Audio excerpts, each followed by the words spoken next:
Keluarga ini tidak pernah membeli barang. Mereka akan mencuri apapun yang mereka butuhkan di supermarket, karena memang mereka adalah keluarga miskin. Dengan banyak orang yang tinggal di rumah itu, Pak Subata selalu menyuruh anak laki-laki Sota untuk mencuri barang-barang di supermarket. Dan Pak Sibata akan berpura-pura menutupi anak itu dengan berbelanja seperti biasa. Setelah selesai mencuri, mereka akan selalu mampir membeli gorengan untuk dimakan bersama-sama dengan keluarga yang lain. Malam itu tidak sengaja mereka menemukan seorang anak perempuan di dekat rumah mereka. Karena tidak tega, Pak Subata menawarkan anak kecil itu untuk makan gorengan bersama-sama. Tentu saja keluarga yang lain kurang setuju dengan ide Pak Subata yang membawa pulang malam itu. Anak itu mengenalkan dirinya bernama Yuri. Kemudian Nenek Hang Sue mencoba memeriksa Yuri yang tubuhnya begitu kurus. Ketika Nenek Hang Sue memeriksa ke dalam bajunya, mereka semua terkejut melihat tubuh Yuri yang begitu banyak lebam dan bekas luka. Yuri ternyata korban kekerasan di rumahnya. Dan istri Pak Subata tidak menyetujui ide menyuruh Yuri menginap di rumah mereka karena akan dicurigai polisi. Akhirnya kedua pasangan Shibata ini memutuskan menggendong Yuri pulang malam itu juga. Namun ketika mereka sudah di depan rumah Yuri, tiba-tiba kedua pasangan ini mendengar pertengkaran orang tua Yuri yang begitu hebat. Sampai-sampai ibu Yuri mengatakan ia menyesal melahirkan anak ini. Ibu Shibata pun menjadi enggan membawa anak malang ini pulang. Ternyata esok paginya, Yuri sudah terlihat di rumah keluarga Shibata dan tidur bersama dengan mereka. Tentu saja, pagi yang sibuk, Bapak Shibata akan pergi bekerja di sebuah pabrik. Beginilah bagaimana keluarga ini mendapatkan penghasilan mereka yang tidak seberapa.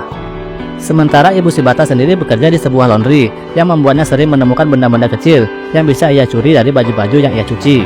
Di rumah tersisa sang nenek dan kedua anak kecil ini tidak bersekolah sehari-hari serta bisa belajar membaca sendiri dari sebuah buku.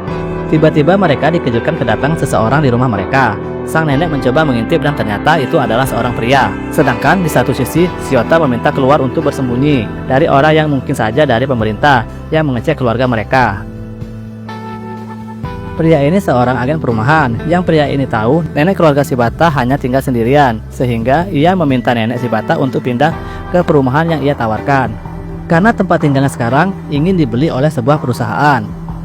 Yuri dan Shiota sendiri pergi dari rumah mereka untuk berjalan-jalan. Shiota melihat ada dua orang anak pulang sekolah yang diam-diam membuatnya iri. Mereka berdua kemudian mampir ke sebuah toko mainan milik bapak tua.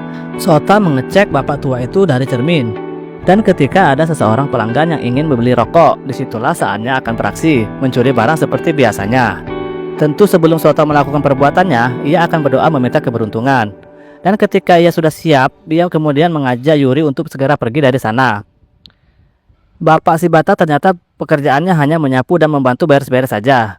Ternyata bapak ini tidak mengerti menggunakan alat-alat berat. Keluarga Subata akhirnya makan malam bersama-sama. Dan tentu saja Yuri masih ada bersama mereka. Salah satu anak bernama Aki menyarankan untuk membawanya pulang sebelum mereka semua dituduh menculiknya.